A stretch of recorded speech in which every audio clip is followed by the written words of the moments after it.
네, 안녕하세요. 엄용정입니다. 네, 요즘 아이들 키우기 어떻습니까? 아이들 키우실 때 보통 이 유아기 때부터 시작해서 또 이 초등학교 때까지 보면은 아이들 참 말 많죠. 예, 그 말 많던 아이가 이 사춘기가 되기 시작하면서 말수가 적어지게 돼 있습니다. 왜 그럴까요? 보통 아이들은 이 인생에서 가장 고민하는 그 세 가지 축이 있다 하면 그것은 바로 첫 번째는 진로에 대한 문제입니다. 두 번째는 학습에 대한 문제죠. 어른들에게 있어서 노동이라는 것이 일이라 한다면은 아이들의 노동이라는 것은 학습이죠. 세 번째는 관계에 대한 부분입니다. 그것을 우리는 리더십이라고 보통 표현을 하죠. 근데 우리 아이가 스스로 좀 공부도 좀 하고 우리 아이가 스스로 시키지 않아도 시간 관리도 할 수 있으면 좋겠다는 분들이 꽤 많으십니다. 그럼 어떻게 해야 될까요? 예, 바로 진로에 대한 부분을 우리는 부모가 함께 도와줄 필요가 있습니다. 왜 그럴까요? 예전에는 우리는 어떤 사람이 되는가, 또 얼마를 벌어서 어떤 직장에 들어가는가, 이런 고민들을 상당히 많이 해왔고 그것이 부의 척도 기준이 되었습니다. 하지만 이제는 그렇지가 않죠.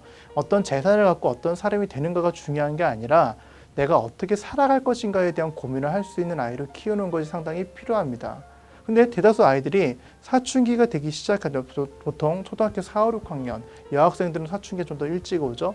이래 아이들이 자기가 누구인가에 대한 고민을 다양한 방법으로 표현하게 되어 있습니다. 그래서 때로는 엄마가 어떤 질문을 할 때 방문을 걸어 잠그기도 하고요. 그리고 또 아빠한테 또 신경질을 내기도 하죠. 그러다 보지 못한 부모님들은 그 아이를 이제 훈육한다 하고 때리기도 하고 또 회초리를 들기도 합니다. 근데 그거는요, 아이들이 엄마, 나 정말 누구야? 나 어떤 사람이야? 이것을 몸으로 표현하는 하나의 과정이라는 것이죠. 그렇다면 이런 생각과 이런 몸부림을 치고 있는 아이들에게 우리가 도와줄 수 있는 방법은 뭐가 있을까요? 그래서 그 전체적인 첫 번째, 제일 중요한 장애물은 바로 진로 장벽이라 해서 바로 낮은 성적이라는 것입니다. 낮은 성적 무슨 얘기냐? 아이들이 자신의 꿈을 이루고자 할 때 가장 염려하는 것 중에 하나가 나의 지금 낮은 성적이 내 꿈을 이루지 못할 거라는 그런 생각들을 갖고 있다는 것이에요. 실제로 제가 목동에서 만났던 한 학생의 사례를 보면요. 이 학생은 이 중학교 1학년 이제 됐던 학생이었어요. 그래서 제가 이 친구한테 물어봤죠. 슬아야, 앞으로 너 어떤 직업을 갖고 싶니? 그때 이 친구가 갑자기 한참을 생각하더니 전 동물 애견 미용사가 되고 싶어요. 이렇게 얘기를 하는 거예요. 그래서 이게 무슨 말이야? 좀 이상하다 싶었어요. 왜냐하면 중학교 학생들한테 앞으로 어떤 직업 갖고 싶냐고 물어봤을 때 동물 애견 미용사라고 얘기했던 친구들은 그렇게 많지 않기 때문이에요. 그래서 제가 문득 어떤 느낌이 있어서 다시 물어봤죠. 만약에 네가 모든 과목에 만점을 받는다면 너 어떤 직업을 갖고 싶니? 라고 제가 물어봤어요. 이것은 장애물을 이미 한번 다 걷어준 상태에서 제가 질문을 한 거죠. 그때 이 아이가 이렇게 얘기를 합니다. 선생님, 저는 만약에 제가 모든 과목에 만점 받는다면 저는 수의사 되고 싶어요. 이렇게 얘기를 하는 거예요. 그래서 제가 물어봤죠. 아니, 그럼 처음부터 수의사 된다고 그러지 무엇 때문에 동물 애견 미용사 된다고 그랬니? 제가 수학을 잘 못하거든요. 그래서 제가 어떻게 했겠습니까? 다시 불렀습니다. 수학 교과서 갖고 와볼래? 이 친구 답변이 사물함에 있는데요. 이렇게 얘기를 하는 거예요. 그래? 지난 시간 어디까지 배웠니? 글쎄요. 제가 갖고 있는 참고서를 꺼내가지고 지난 시간에 어디까지 배웠는지 다시 물어봤어요. 봤더니 함수까지 배웠대요. 함수 어디까지 배웠니? 라고 물어봤죠. 그랬더니 절편까지 배웠다는 겁니다. 그래서 제가 물어봤어요. 슬아야, 절편이 뭐니?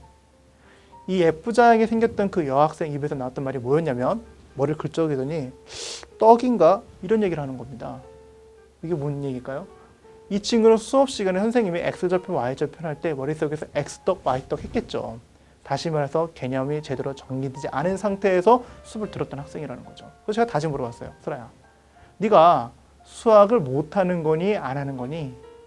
안 하는 것 같은데요. 안 하는 것 같니? 안 했니? 안 했죠. 그래, 안 한 거야. 네가 제대로 개념을 정리하지 않은 상태에서 문제집을 풀었던, 또 그것을 공부했다고 생각했기 때문에 안 되는 거다.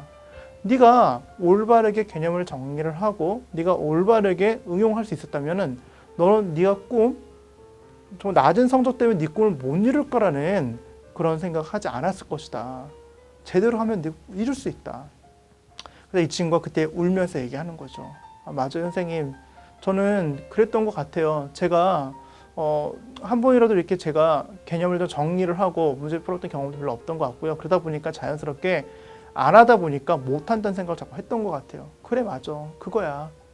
자, 여기 이 사례를 봐서 알 수 있듯이 아이들은요, 자신이 현재 하고 있는 공부에서 그 성적이 낮았을 때 자신의 꿈을 이루지 못할 거라는 그런 장애물들을 인식을 하고 있습니다. 그때 부모가 도와줄 수 있는 게 무엇일까요? 그렇죠. 아이에게 as if, 마치 뭐뭐가 되었다면 현재 아이가 느끼고 있는 장애물을 제거해 줄 수 있는 질문들을 통해서 대화를 나눈다면 아이들은 그 꿈을 이루고자 하는 동기가 충분히 있을 것입니다. 그렇다면 우리가 도와줄 수 있는 건 무엇일까요? 그렇죠. 아이들이 인식하고 있는 진로에 대한 장벽을 우리가 제거해 주기 위해서는요, 부모는요, 대화에 대한 방법들을 배우셔야 되고요. 더 중요한 것은 인생에서 정말 중요한 진로를 이루어가는데, 꿈을 이루어가는 데 있어서 가장 필요한 것들이 무엇인지 곰곰이 생각해 봐야 할 것입니다. 예, 오늘 여기까지 하도록 하겠습니다. 감사합니다.